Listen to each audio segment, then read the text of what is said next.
Welcome to Speaking Cinema, Serious Movie Jibber Jabber, a movie podcast. And this is Hollywood, California. Dun, dun. Follow us on Twitter, Facebook, Tumblr, and Instagram at Speaking Cinema. Listen to us Jibber Jabber every single Monday on Stitcher, iTunes, SoundCloud. I am your host, respected journalist and podcaster, Mr. Jibber Jabber. With me today, as always, with sweat on his brow and xenophobia in his heart, Gavin. Don't like anybody. Just don't like them. We are Speaking Cinema. We talk about a movie, introduce it, what we know about it, have we seen it, then we watch the movie, and talk about it again, having had seen it. For a contextual conversation. So join us as we continue season 8 of the podcast, where we end up pick some movies we want to talk about. Just doing whatever we want. Doing what we want. Didn't have any ideas. We didn't want to be roped in.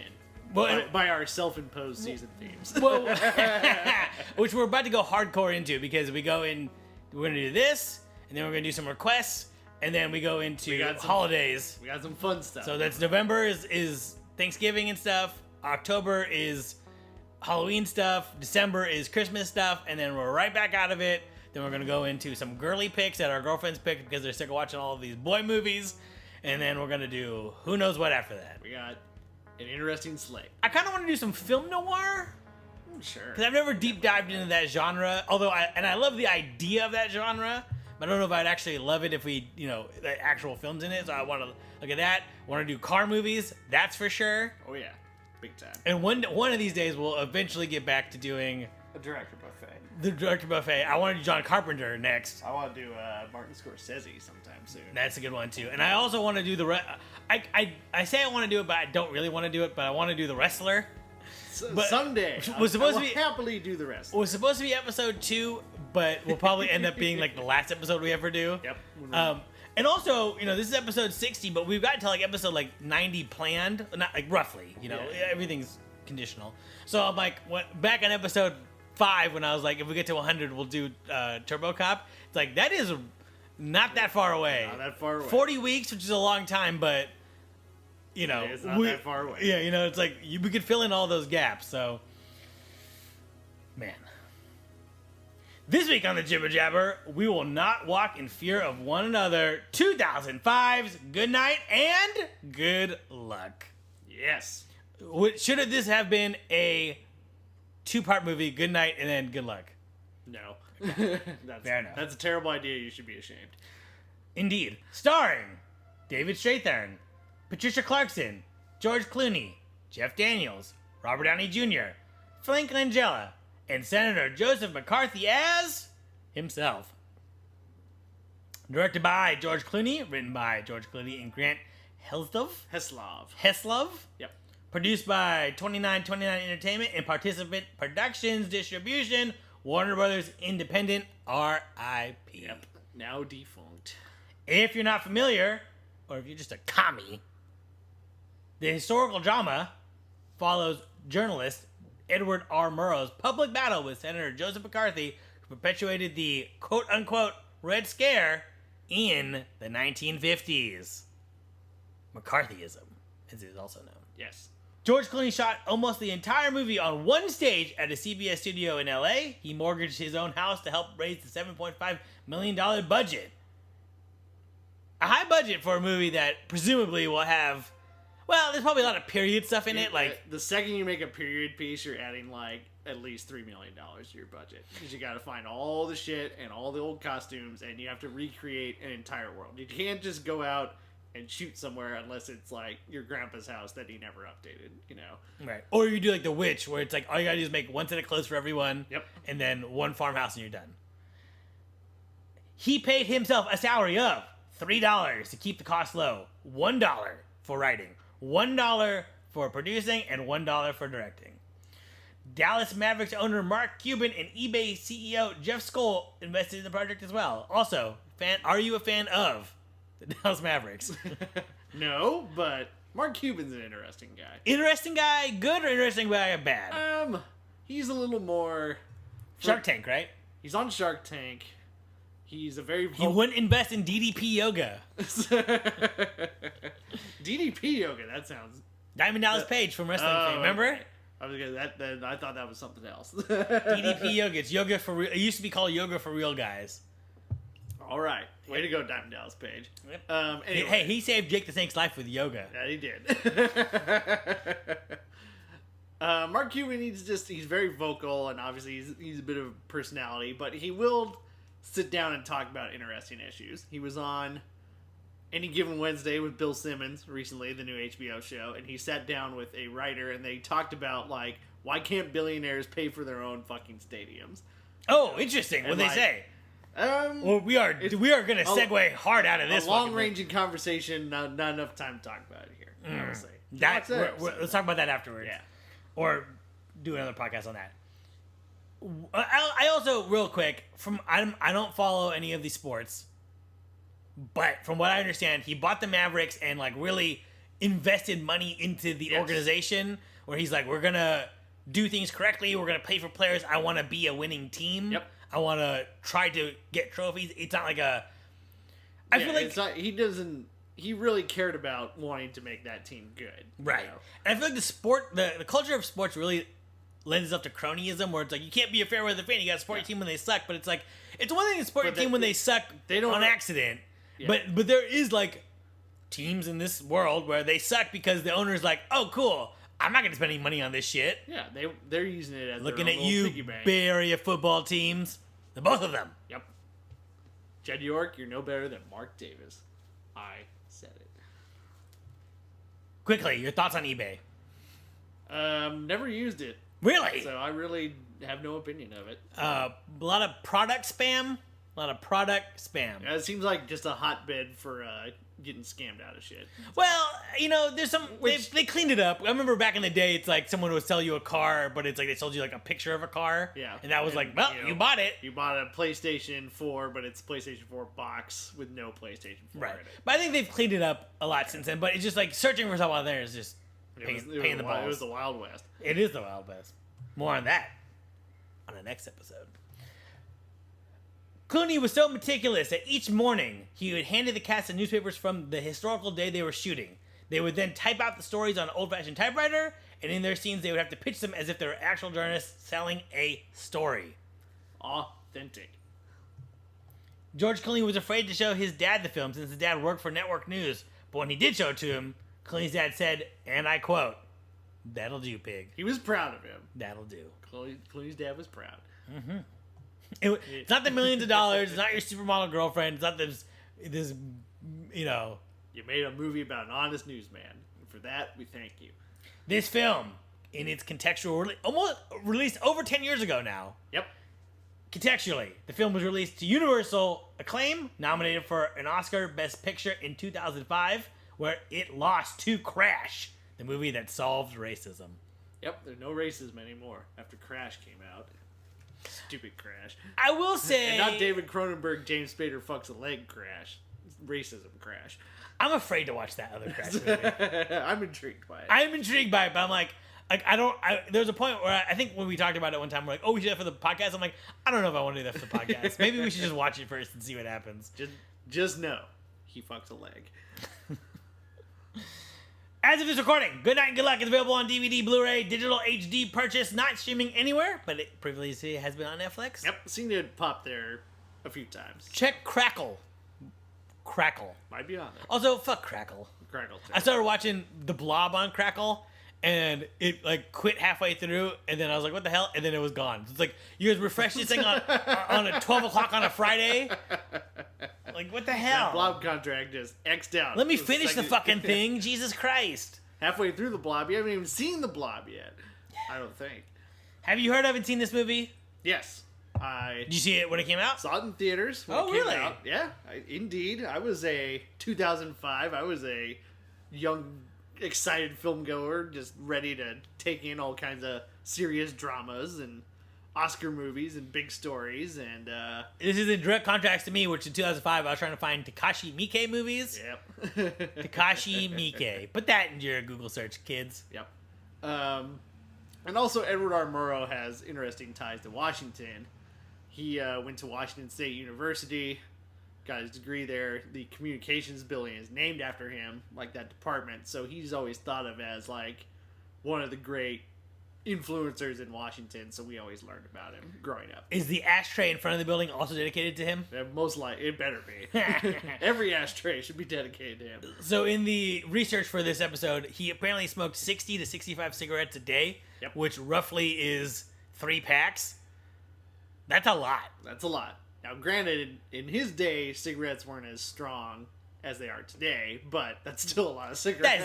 That's not true. There's not as many of the carcinogens that they add to completely Well, addict you to it. But I I'm will, not saying they were rebuff your statement by saying he did die of lung cancer at the tender age of like I'm 50. not saying they're like the healthy alternative. But In my research for this episode, what was his show called?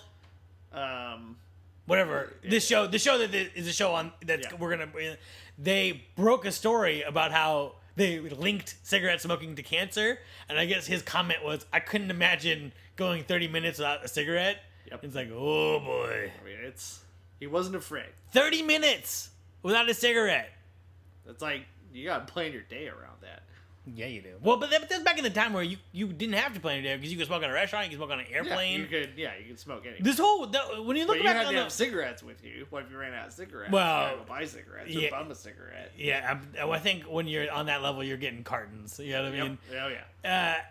The whole world, when you look back on the history of like smoking in the world, and we're just gonna tangent this whole episode. I just decided it's baffling how we just as a society completely catered to smoking and how that backlash worked out. Like you could smoke in the Sistine Chapel. When they restored it, they had to remove all of the grime from cigarette smoke. Ooh, That's gross. fucking crazy. Yep.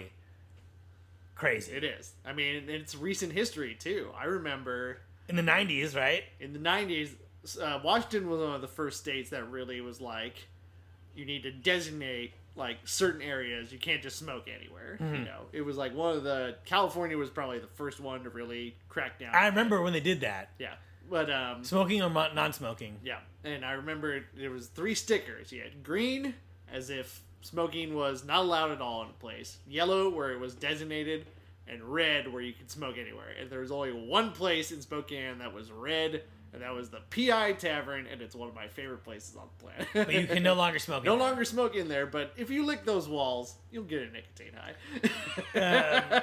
I believe it. And also, when you look back at that concession, what a bullshit concession. So there's an invisible line halfway through this building. This half is smoking, this half is not. So if you're sitting, it's just so stupid. I remember the local Pizza Hut had designated smoking areas. Fucking And it wasn't that long ago. fucking Pizza Hut. Yep. Kev, you picked this movie. Oh, I've never seen this movie. Oh, great. Yeah. Can't wait for you to watch it. Indeed. Kev, you picked this movie. Yes, it did. Why? I think Season 8, picking whatever we want. picking what we want. Why? It's a movie I wanted to talk about. I think it's interesting in that we've got a major Hollywood star directing a film. I think it's just a well-made film overall. Spoiler alert, I like this movie. And I Ooh, think spoiler alert. the themes of it are very relevant today in this current election cycle with one Mr. Donald J. Trump. I couldn't imagine what you're talking about. Yep. So I think it deals with themes we're still dealing with today.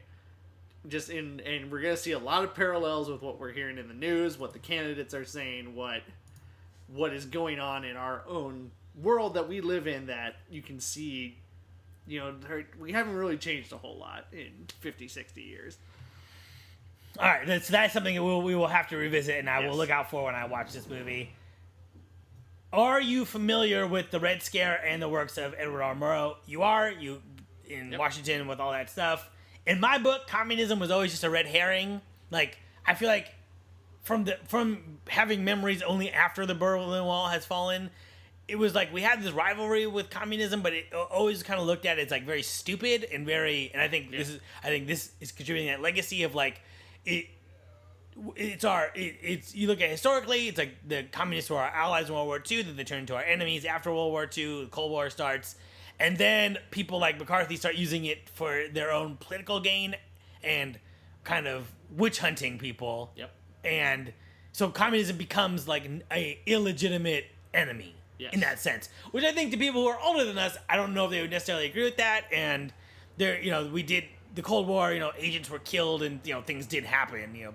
Documents were stolen and we fucked them and they tried to fuck us and Bay of Pigs and all that shit. But communism, Yeah, it was another straw man to hang all of your agendas on. Of like, that's them. That's what they do. And if we don't stop them, then we're not gonna prosper. yeah. And then and we'll talk about that as the episode goes on. So a couple weeks ago, we did Hook, first movie with a major Hollywood star. This is our second movie with a major Hollywood star. Oh, one we've never talked about in our 50 plus episodes that we're done here. Are you familiar with his work? What do you think about him? That major star being George Clooney that we're talking about. Yes. I think he's fantastic. I love George Clooney. He's a charming man. Very charming. And he never feels that he has this thing that like a couple of guys have in Hollywood where and some ladies too, but he never feels like he's the one who fucked up the movie.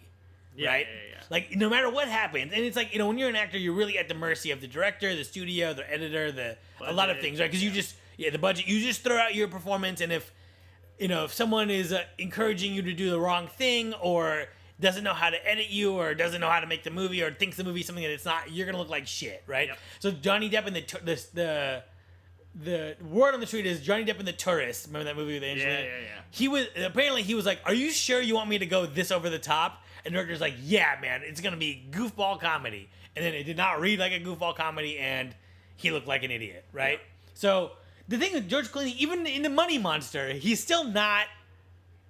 He still doesn't look like he's not left holding the sack. He's not the goat. It's like he's the guy just holding it down, and he's either like a great lead or he's just he'll. And that's what I also like about George Clooney. He can lead a movie, he can support a movie, he can direct one, write one, have his general attitude surrounding one, and he doesn't always have to be the leading man. He can be, in this movie he's the sidekick, but he's also the director and the writer and all that stuff. And he'll do a serious drama like this one, and then he'll look like a moron in a Coen Brothers movie. Yeah. He's not afraid to do that. It's true. So we don't do What This Movie anymore, but I'm gonna do it. We're gonna see how it goes right here. So I wanna play a little game called What This Movie, given the filmography of George Clooney directing. Excellent. Because if it was acting, we'd be here all night. We'd be here a long time. This would be another 3-hour episode. So we're gonna skip this movie. So Confessions of a Dangerous Mind. I like it. It's a good film. Never seen it. Leatherheads. Never saw it. Never saw it. Ides of March. I think a little underrated. I think it's a good movie. Never saw it. Monuments Men. Never saw it. Underwhelming. So I feel like I'm going into this with the most minimal of expectations. Yeah, I mean, you just don't know necessarily what he's capable of as a director. Yeah. So I'm hoping for something that lives up to the prestige of what this movie has gotten. Oscar nominated, put out in the film award season.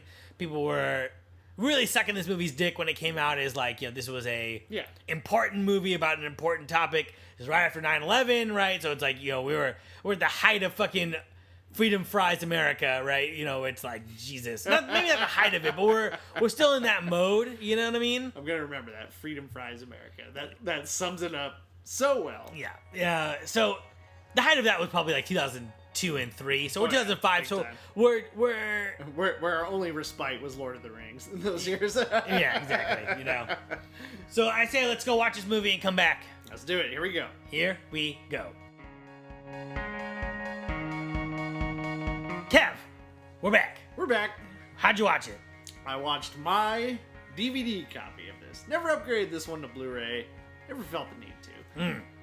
I also watched your DVD copy of Yes, this. lent it to you after I watched it. Indeed. First thing, before we get into the movie, as is tradition, first things first. In the spirit of this episode, which I believe if we go back to the first half, was full of us tangenting. First things first. The past is the worst. The worst. The past. As Seth MacFarlane says in A Million Ways to Die in the West, the West sucks. The West does suck. The West sucks. Vietnam era sucks. McCarthyism sucks. Civil rights. Don't want to live through that. Don't want to live through the Great Depression. Don't want to live through the World Wars. Don't want to live through any of it. As Kev, pre-19... I don't know if you know this, Kev. pre-1950, there is no rock and roll music. What? I don't want to live in that either. No. Could you imagine living in like Victorian time where there's no rock and music? No. Lemmy talked about that he remembered a time before rock and roll. Right. You know? And it's like when the Singing Nuns was the #1 album in America, and then all of a sudden the Beatles show up and Elvis and all this. It's who wants to live in that time? I don't want to live through those times. And as bad as it is today, and we're coming off of a couple of weeks where a bunch of bad shit's happened historically. We've had a rough couple weeks. Yeah, Nice, Houston, Orlando. I mean, it's been a bad. You're talking Dallas. Dallas.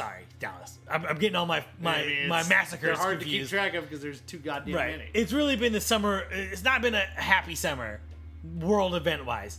And even with all of those problems, and it can be bad, I still would not want to live in the past. You know what I mean? Yep. And that's we kind of alluded to it before, and we're going a little bit political here, but I'm not going to apologize.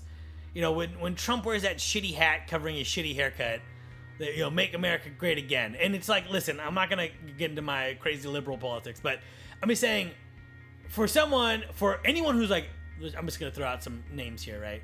Is a woman, or is not white, or is a fan of rock and roll music, is gay, or is sympathetic to any of those causes or identifies with any of those causes.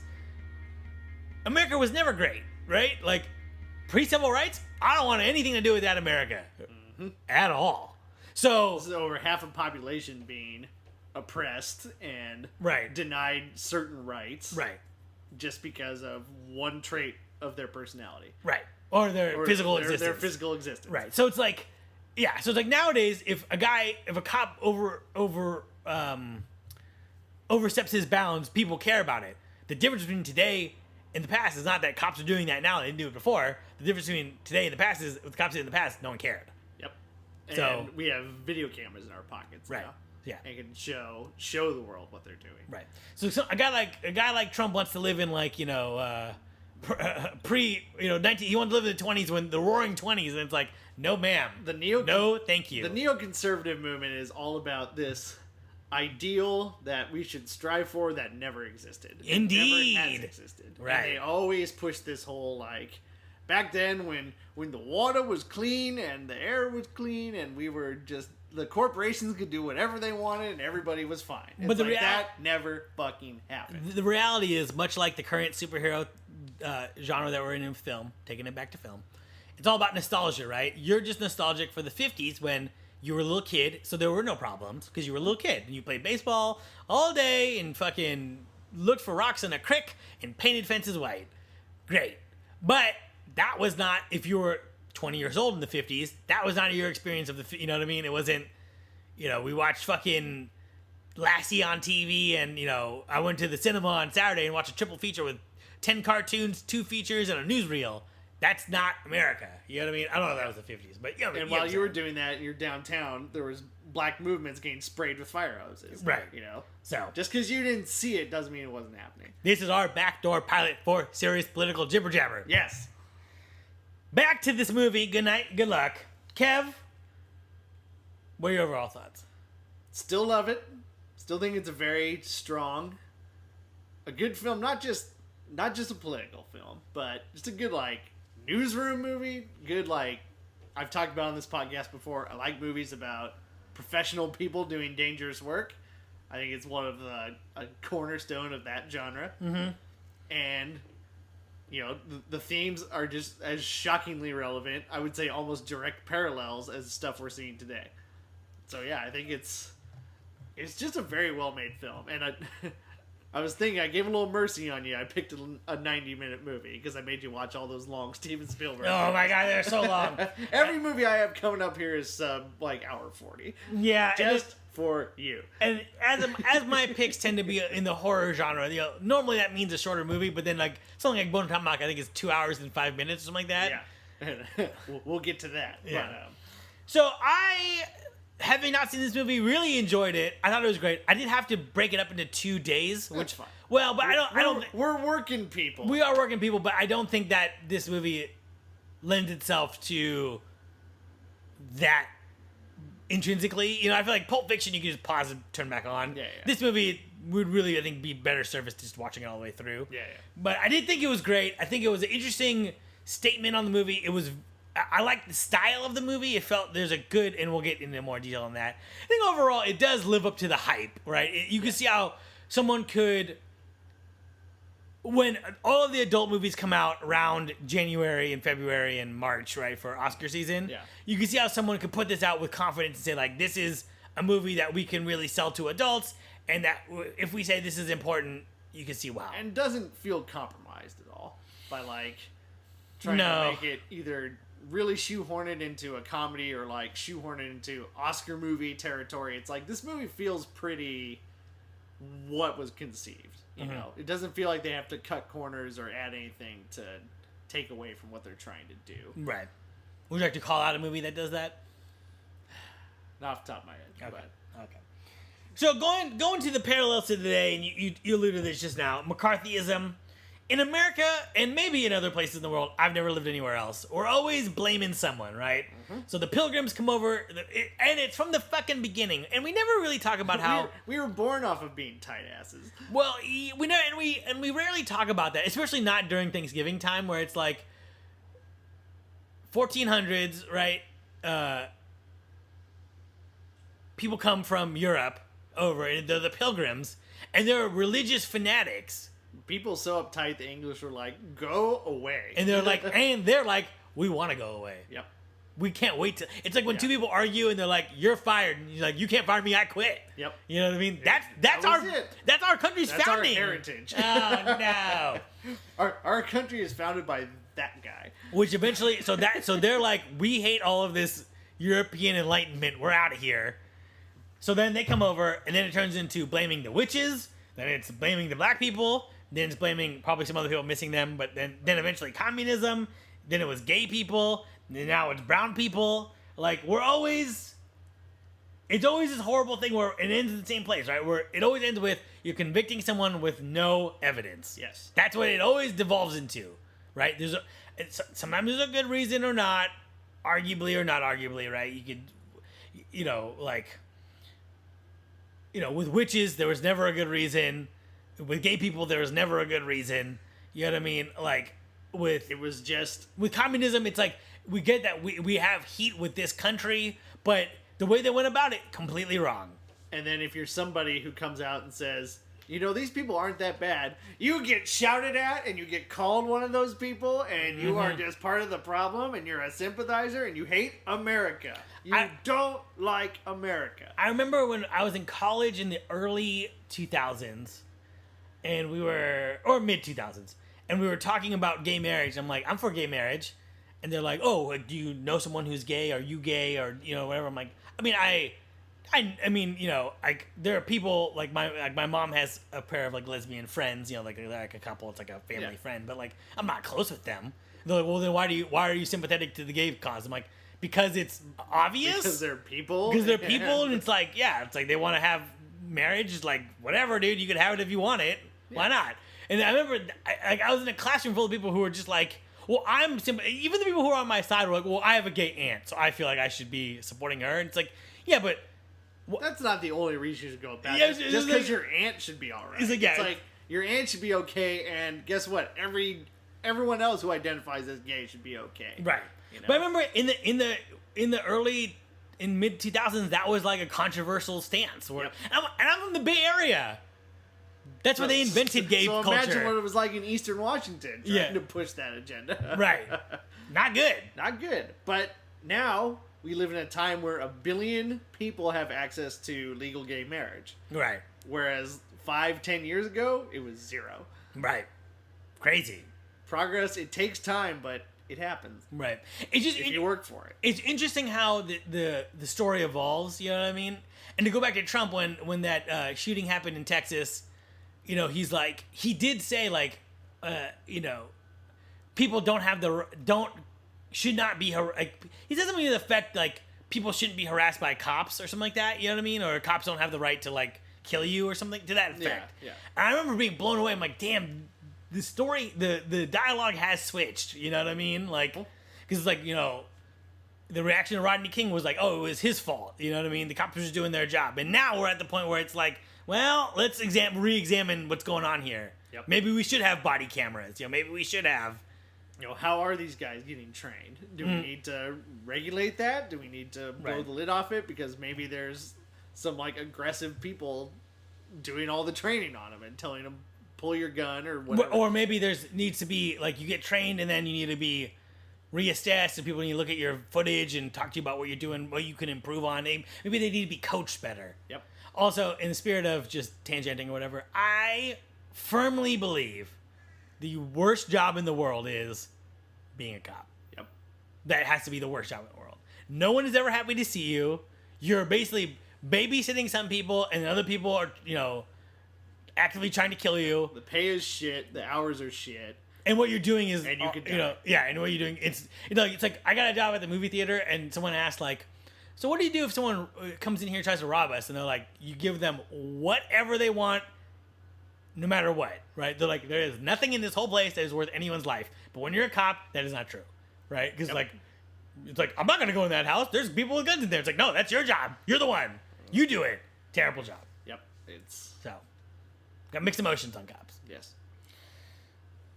So many guys in this movie are so many guys from so many things. Yep. It's a smorgasbord of the guy from that one thing. Character, actor, just smorgasbord.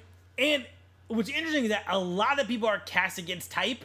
Like Ray Weiss, the guy who plays the news anchor who is on After. Yep. He is always a like sharky lawyer or like the devil. He's always someone who like wears a suit and reigns in power. In this, he's meek and shy. Yeah, exactly. But he'll do like he's on Tim and Eric. He'll do. Oh yeah, he's a worker. And he's a working man. He's it's blue collar Hollywood in this whole movie. He's in God's Not Dead 2, like that faith-based movie. Which is like, what are you doing in there? What are you doing in there? Apparently, those movies are easy paychecks, is what I've heard. So it's like the Expendables for character actors. Pretty much. But yeah, I mean, that dude's a working man. You got the guy who plays Gavin Belson on Silicon Valley is one of the reporters.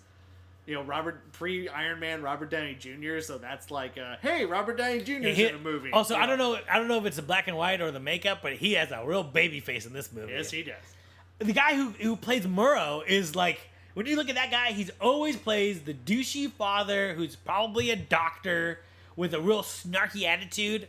Everwood. He was in Everwood. Okay. As that. And he's like, in everything as that. He was like a he plays like the dentist serial killer on like Criminal Minds. He's got a season arc in season 5 of The Sopranos. He is AJ's guidance counselor and has an affair with Carmela. In what show? The Sopranos. Yeah, he's in The Sopranos. He was the general in the new Godzilla movie. Oh yeah. So he's a working guy too, man. He can do just about anything and do it well. So it's really interesting. It's like, and I mean, do you know the background on that? Is like Clooney casting his friends? Is he giving? If you really look at Edward R. Murrow, he looks like David Strathairn. He does, yeah. Like it's, they probably did like a little makeup on it, but like those two just look alike, you know.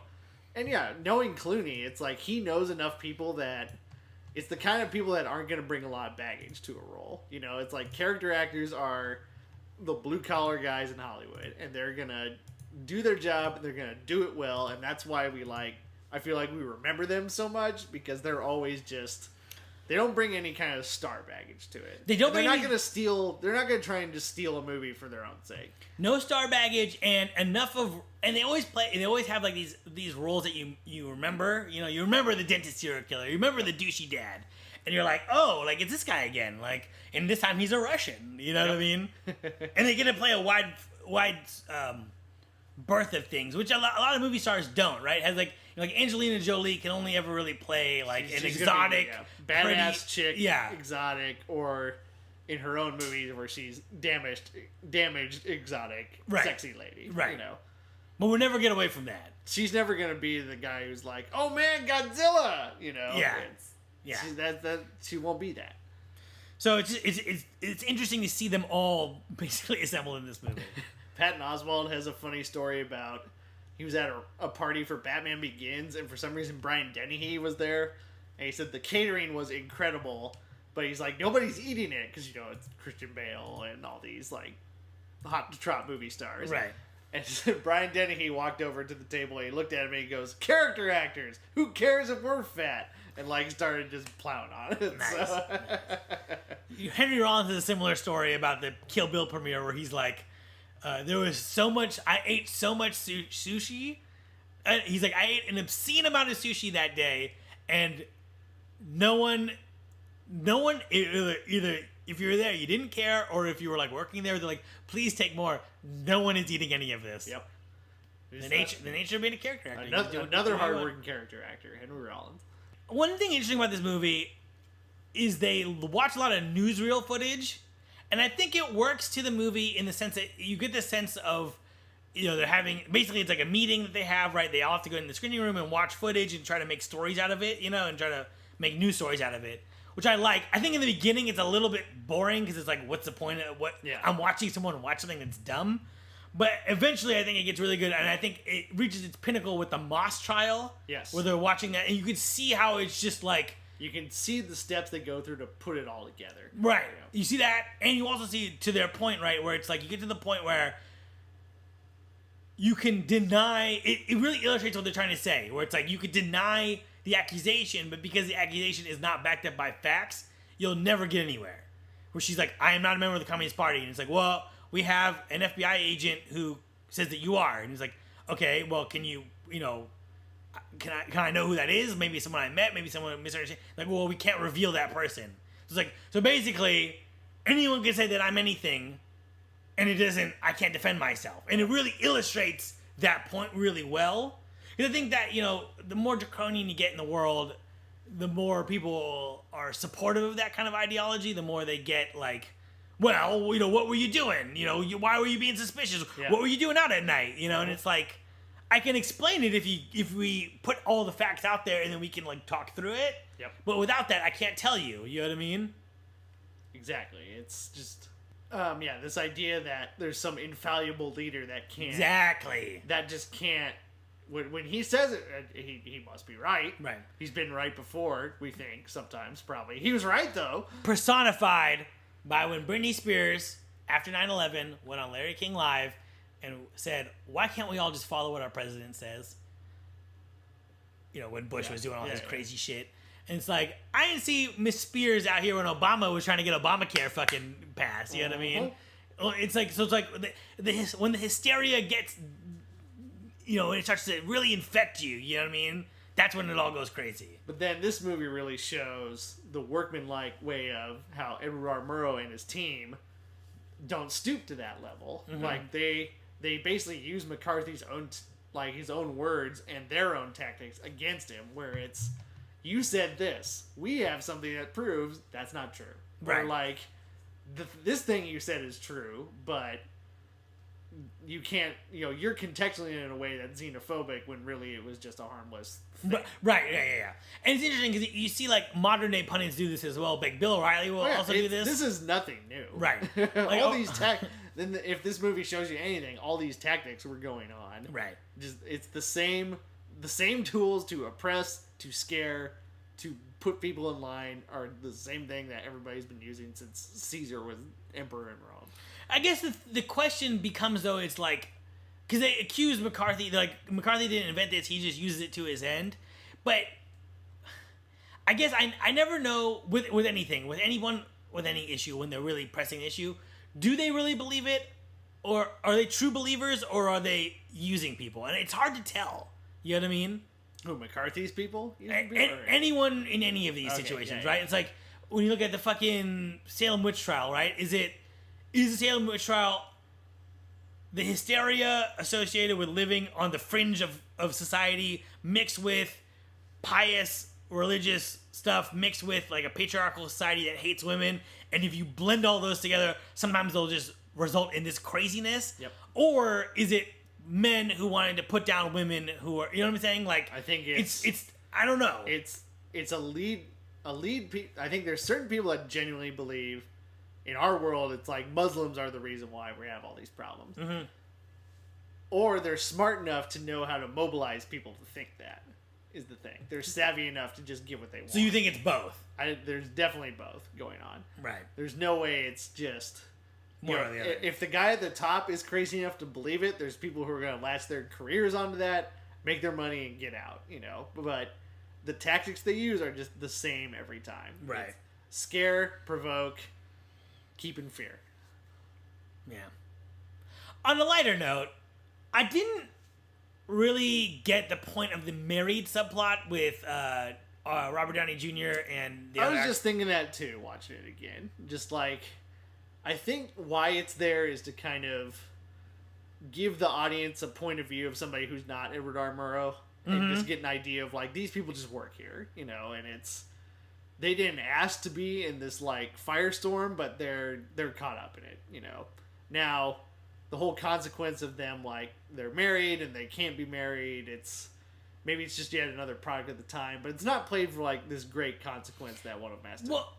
It's like a more benign witch hunt where they're like, everyone knows that, but it's like everyone knows, but no one said anything yet. But like, I need to lay people off, so like, it's just I don't really. I think it ties into the theme of, and what I kind of got watching it again is that just because you're doing good work doesn't mean you're gonna be treated well. It's like, this is kind of, if anything, it's like this industry, the news industry, it's like it doesn't pay very well. None of these people are just like rolling in dough, except Edward R. Murrow and his producer. They can split a $3,000 ad fee, so it's like they have some money.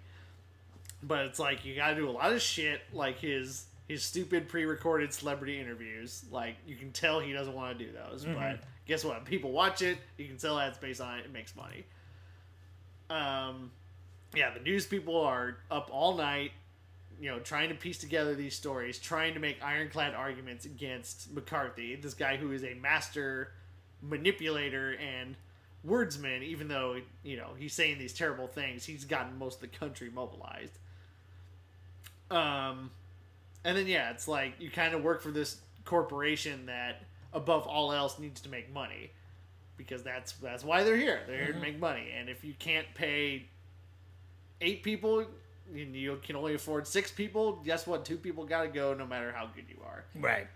That's interesting. I didn't think of that. So, yeah, I think it's kind of just a human level look at what, these people are caught up in this bigger thing that they never really planned for, but, they believe in Edward R. Murrow and they're going to do it.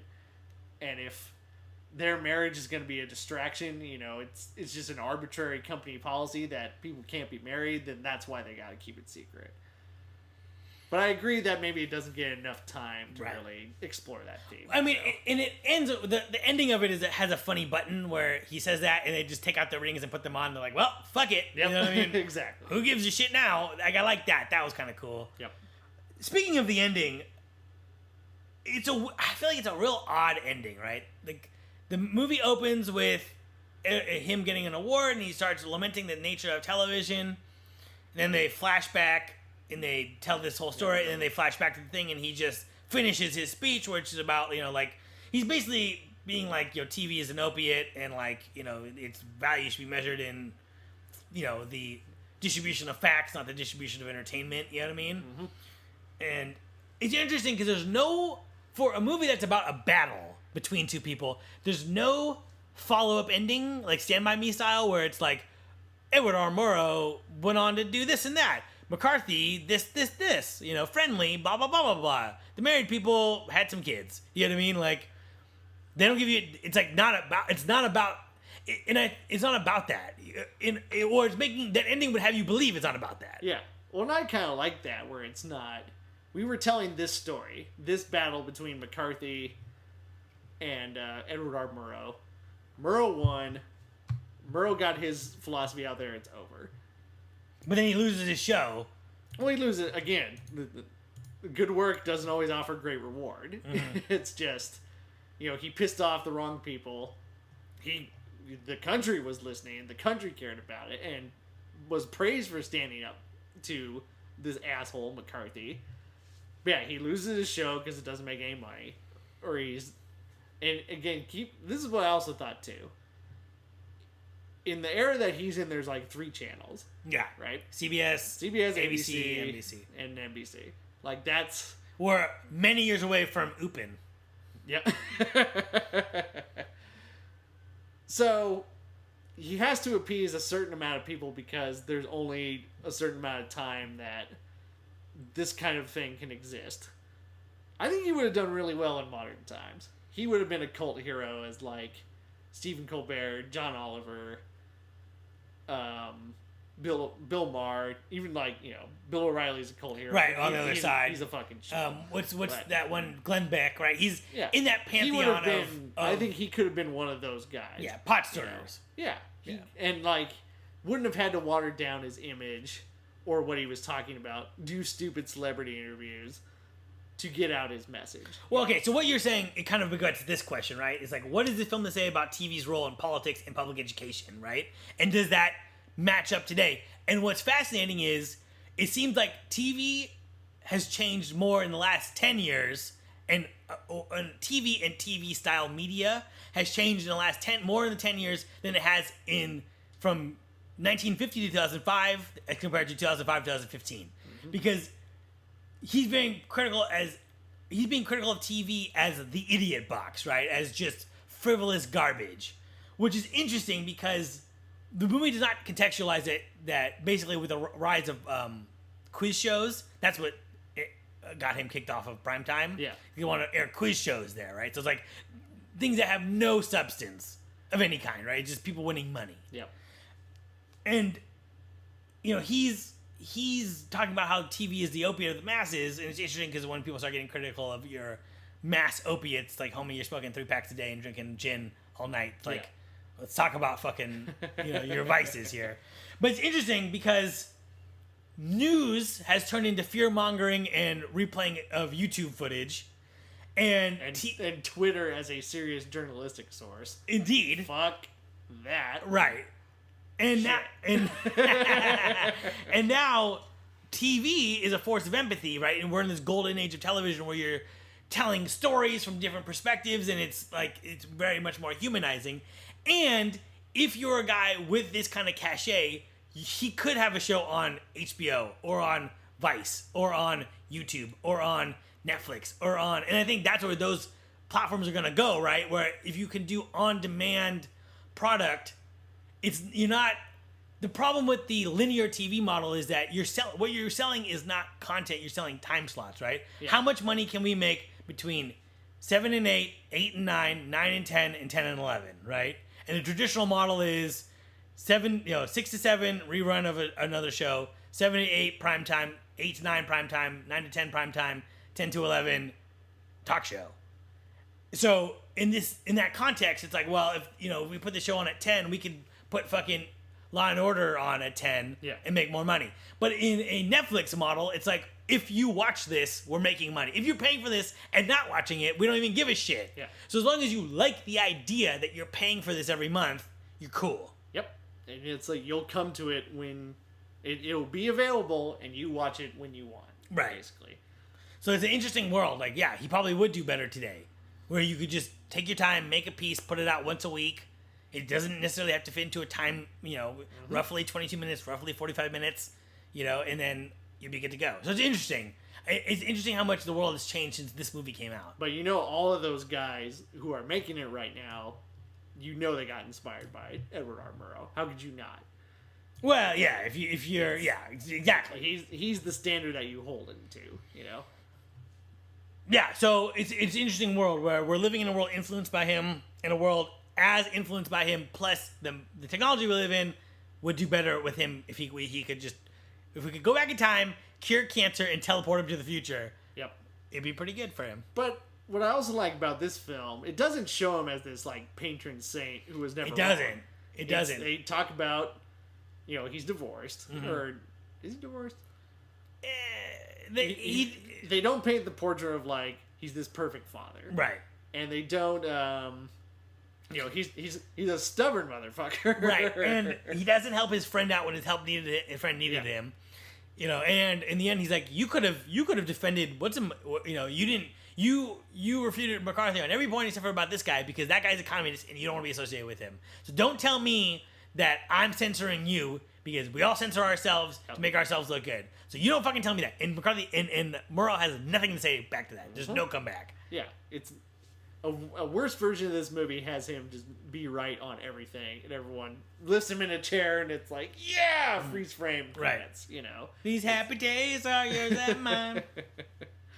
But yeah, I think it's very much to this movie's credit and George Clooney's writing that they don't paint him as this just perfect thing, even though they're agreeing with everything he's saying, and McCarthy is deserving of all of what he gets. They don't make him a perfect character. Yeah.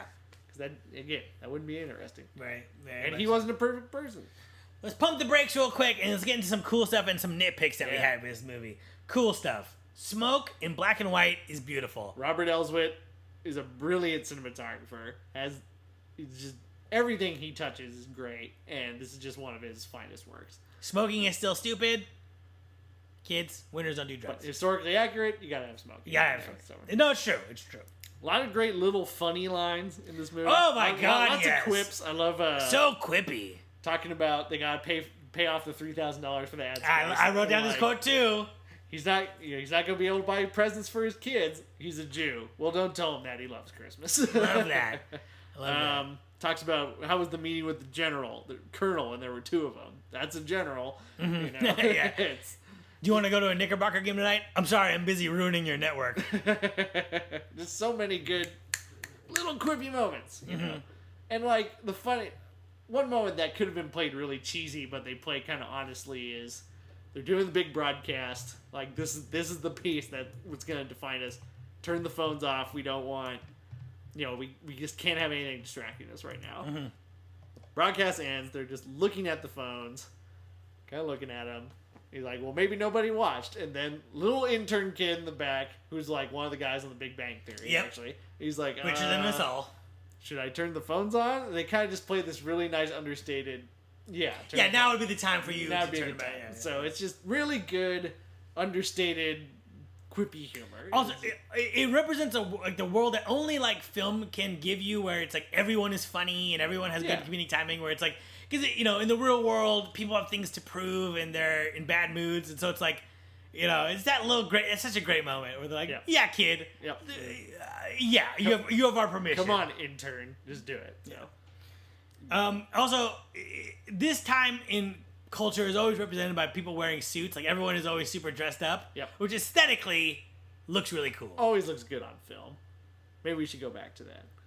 Modern world. To the nitpicks. Dressing up in all these clothes stuff is impractical and uncomfortable. The problem with the world looking good... looks good, but fuck, it's annoying. The problem with the world looking good is that, one, not everyone has good taste, and two, people confuse cheap with good. Yep. So it's like, oh, I got this shirt for $10. It's itchy and awful. Yep. It looks like it. But I got it for $10. I'm not gonna get ripped off and pay $100 for a shirt. Exactly.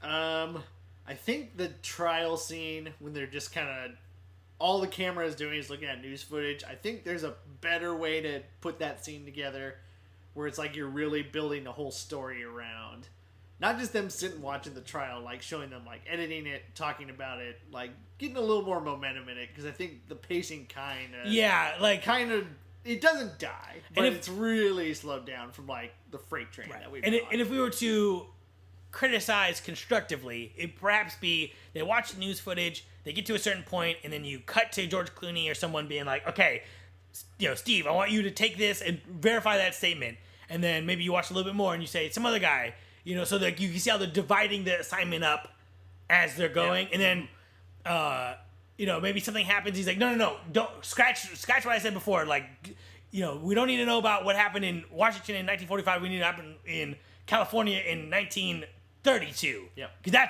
that's the key here. You know what I mean? There's a really good like montage in there somewhere instead of just find that montage. Find it. The audio is kind of low in this movie, and I like it loud. I mean, it's a quiet movie. It's too low. I don't like it. That's all I got. That's all I got for nitpicks. Yeah, it's a really great movie, and it begs a lot of questions. I mean, also aesthetically, we talked about this. Do you like that it's in black and white? Yeah, I think so. I found myself liking it as well. Normally, I do not like this kind of thing where people will be like, okay, so like the justification for making this black and white is that's how Murrow looked at people, right? This is the age of black and white television, so you turn on the TV and that's how you would see him. So we're representing him in the way that is pop culturally relevant, and I think that works because that is how people saw him.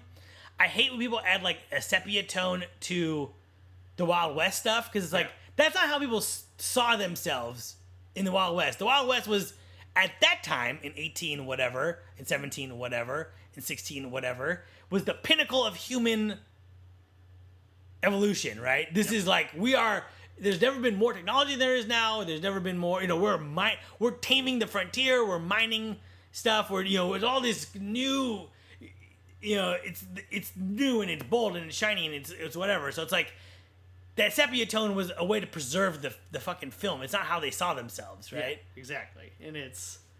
And I think there's certain movies, I've talked about Public Enemies before on this. That movie shot in HD, high, very like crystal clear high def. And it's like that's how they saw their world. Right. But for this movie, it just feels.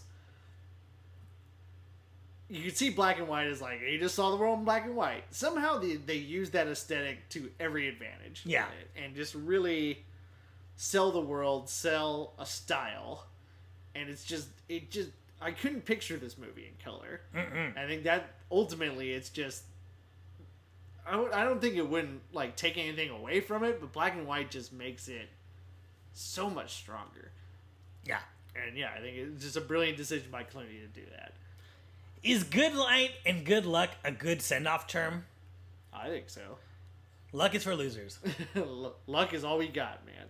I don't we got hard work and we got that, but it's like I think it's like have a good good night is obviously have a good night, and I'm pulling for you. I'm here for you. I think it's great. To me, it's awkward. No, I think it's a great closing line. Putting that trivial matter aside, let's get to a real big question here: is the film fair or unfair to McCarthy by only showing him in stock footage? Right? I mean, there's really like if you had an actor, he would do him justice. Maybe he wouldn't. What do you think? I remember because I've kind of been removed from this watch of like watching this movie. I have this idea in my head, like I know it's good, I know what this is, and there's part of me that said before we did this, I was like, they showed no sympathy to McCarthy, and it feels like maybe we should have gotten something. I watch it again, and it's like this dude's views were abhorrent, and they were everything that's wrong with what a person in power can do. Right. And it's like Trump saying that all illegal Mexicans are rapists and murderers and we criminals. should register all Muslims because that worked really well in Berlin in 1939. Right. Which it does draw the comparison because it's like absolutely. It's not like he's being a draconian asshole, but he's not literally saying we're gonna do it. He's not literally saying he is literally saying that. Yeah. Right. So McCarthy's on that level. He's on that level of just like fear-mongering, xenophobic baboon, and right. I don't think he deserves our sympathy. Mm-hmm. If you're holding these kind of views and you want to just keep a whole group of people down for this one thing that you're either terrified of or are manipulating people for your own gain to be terrified of, then fuck you. Yeah. I don't care about you. No, I'm with you. And I think I agree with all that. Aesthetically, this movie is about Murrow and his team, and they don't have any contact with McCarthy, right? So it's a good way of keeping him at that distance. Yep. It's not like, Yeah, they didn't have a sit-down summit with McCarthy to hash out their differences. It was always... This whole thing was done through the media. Right, exactly. And so I feel like it stays true to that. I think it grounds the movie. I do love that he plays himself. It's really a damned if you do, damned if you don't situation. But I think artistically, it's interesting to have old footage. He's not someone you can touch, and it disconnects him as a villain. Yep. Because when you think about a villain, and this is, I think, a criticism of a lot of like superhero movies, right? It's like the villain always wants the same thing, right? To fuck up the world. So what's more interesting is the interaction with your allies, right? So it's like you keep McCarthy away. He's not omnipresent in that way, in that he could show up to the office any moment. We know he's not going to show up to the office any moment. Because we know that he's not going to interact with our actors because they're not going to do that. So what's more interesting is McCarthy says this, they react to it, their bosses react to them. they interact with each other, right? And so it's like, what are we gonna do? We're all gonna, it's like when that one guy's like, my ex-wife was, she was like a socialist or whatever. Maybe I should leave, and and Murrow's like, no, fuck this. We're gonna hit him head on. We're not gonna. That's a more interesting story than if McCarthy shows up to the office and he's like, oh, I've been looking at your blackboard here. Interesting things you have to say about me, Yeah. So I think it works. And if you're gonna just show him in this way, why have an actor do it if you have the footage? Exactly, and that's why recreate the footage. You don't need to. Unique to this era, there's so much more stuff like that available. We don't have any footage of Abraham Lincoln. We don't have any footage of certain historical figures, so we have to use our imagination and put all of our flaws and all of our ideas. Like, this guy put himself out there in front of a camera all the time.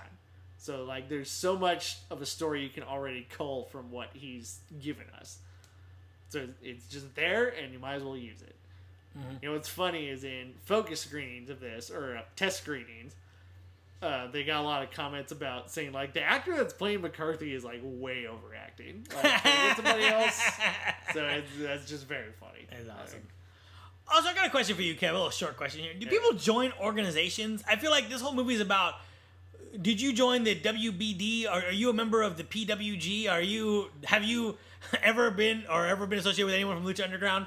It's a show, like, I don't join. I'm a lone wolf, buddy. I'm not associated with any group. I think that's kind of a product of just, I don't want to say pre-social media, but just kind of a, how do you meet every people? community, how you meet people in a world where we're just not as connected, and that seems to be sort of waning a little bit of, like, or it's just being recontextualized as, like, I care about this thing, where it's like, if you live in small town America, you got your union hall meetings, you've got your NRA meetings, you've got whatever, your knitting club meeting. It's like there's all these little kind of nationally recognized clubs that you can just be a part of. So have you known or been associated with anyone from the East LA Knitting Club? I plead the fifth. You're hiding behind those amendment rights you have. You're one of those dirty knitters. So, big picture, what do you think this movie is about? Do you like it, and does it work? Obviously, I like it. I think it works extremely well. I agree with you. I think it's enjoyable and has a unique energy about it. And that's keep enjoyable. Usually, these Oscar movies are just a slog to get through. But this doesn't feel like this was made to, like, win Oscars. Right. It's a very well-made movie. It's short. It's 93 minutes, I think. So, they're not milking it, needlessly bloating it up. It's very efficient. It's funny. It's entertaining. Just as a story, it's entertaining, moving, all that. And for an Oscar movie, no one has their big blow up moment. No one has their big, like, acting with a capital A. Yep. It's always, everyone is doing their character thing, right? Everyone is just being the character, and there's no one.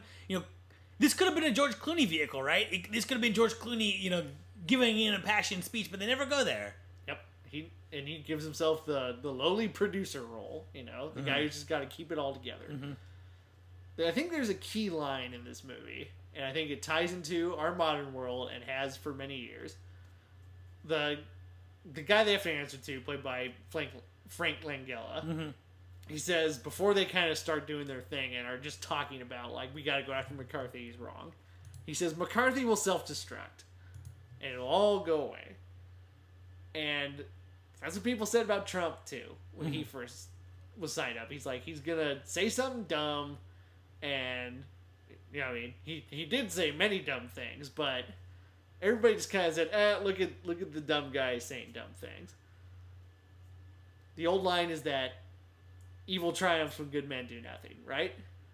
So this movie is about, if somebody's doing that shit and you let them get away with it, they will perpetuate it until they have so much power behind them that they can't be stopped. Right. Or it takes many resources to be stopped. So Edward R. Murrow was the good man who did something. And I think that's what this movie is calling all the viewers, calling anybody to just don't let these people get away with their bullshit. They're not just gonna go away if they're impassioned enough and enough people actually reciprocate what they want to say. Right. There's a difference between what they want to believe. There's a difference between a political leader saying something crazy and a guy in the street saying something crazy. Exactly. Right? A guy in the street saying something crazy, yeah, he has self-destructed. But the political guy, he's trying to stir up some shit. Mm-hmm. And if they just happen to strike at the right moment, then they can be the powerful thing. You know, that's... When I was in Germany, everything I read about, you know, Hitler and the rise of Hitler, it was just nobody stood up to him. Mm-hmm. And it was just, he was the guy of the moment, and he found the straw man to blame because Germany was in a very bad place after World War One, and he just, nobody stopped him, and it took a whole war to get rid of him. Yeah. But then he ultimately self-destructed and killed himself, but not after causing so untold tragedy and damage. Right.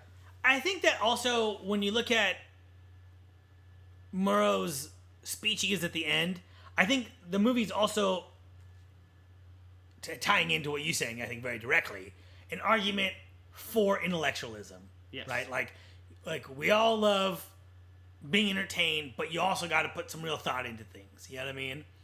And it's tough, but you got to do it. And sometimes, you know, you live in a world where in the span of 2 months you have like 10 tragedies, and it's, you know, you don't want to you want to just, you know, stay in your apartment and not do anything. You want to watch this King of the Road and zone out. Yeah, you know, see, is Toy Machine gonna get enough credits for jumping off a roof? I don't know, but sometimes, all in all, though, we have to be intellectuals. We have to embrace critical thinking. And I think that is also part of this movie's message. Yep, absolutely. And I like that we get the frame story of his speech. The first half, it kind of comes off, he's a bit of a curmudge, yeah. You know, but then they save for him tying it up because that really ties up not only the story of their movie, but gives it this message of hope of like, this is what we're capable of, this is what we can do. Mm-hmm. And yeah, the TV can be more than just wires and lights in a box. It can be the tool to educate, the tool to motivate, the tool to change. Indeed. Any sequel pitch? I want to see his 5 episodes that he gets, you know, Yeah. on his new show. I don't have a sequel pitch, but it'd just be an interesting double feature with Trumbo. Yeah, it could be. Could be interesting. Yeah. Trumbo. That's all I got. That's it for us. This episode written by Kevin. Thanks, Kev. Music by Jeff Russell. I'm Mr. Jibber Jabber. That's Kev. You be you. Because we're pulling for you. We're here for you. Thanks for your digital patronage. Good night. And good luck.